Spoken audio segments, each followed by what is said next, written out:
किसी ने बड़े कमाल की बात कही है कि लोग अपने चेहरे को साफ रखते हैं जिस पर लोगों की नजर होती है, लेकिन अपने दिल को और अपने कर्मों को साफ रखना भूल जाते हैं जिस पर भगवान की नजर होती है।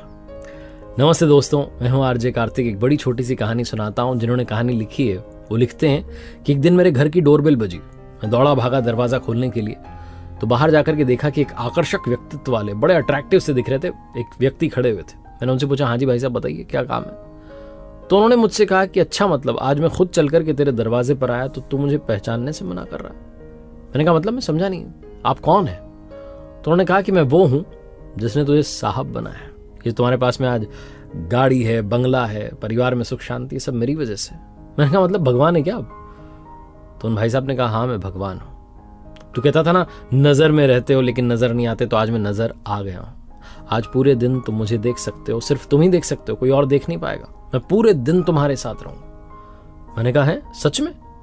ऐसे मजाक मत करो। बोले हाँ सच में, मैं सिर्फ तुम्हें दिखाई दूंगा। मैं उनसे बात कर ही रहा था, तभी मेरी माँ ने अचानक आवाज दी, अरे क्या कर रहा है, दरवाजे पर अंदर आ, कोई भी तो नहीं है वहां पर। मैं घबरा गया, सहम गया कि क्या हुआ, माँ को दिखाई क्यों नहीं दे रहे। बिना देरी के अंदर आया। अंदर आकर मैं सोफे पर बैठा तो देखा पास में भाई साहब बैठे हुए थे। मैंने कहा तो सच में भगवान ही है। और तभी माँ चाय लेकर के आ गई। मैंने जैसे ही चाय की पहली चुस्की ली, मेरी आदत थी चिल्लाने की, मैंने कहा माँ ये कैसी चाय बना दी, इतनी चीनी है। और तभी मैंने देखा कि वो मुझे देख रहे हैं, मैं उनकी नजर में हूं। अचानक से मुझे लगा कि भगवान के सामने भगवान क्या सोचेंगे कि अपनी माँ को ऐसे तेज तेज आवाज में जो है बोलता है, इतना गुस्सा करता है माँ पर। मैंने फिर प्यार से माँ से कहा कि माँ ठीक है, अच्छी है, मैं पी लूंगा। उसके बाद चाय पी ली, उठ करके जाने लगा नहाने के लिए, तो वो पीछे पीछे आने लगा। मैंने कहा अरे यहाँ तो बख्श दो, मुझे तैयार होने दो। तैयार होके आया पूजा पाठ के लिए, तो वहां पर भी मेरे साथ थे, मुझे ही दिखाई दे रहे थे।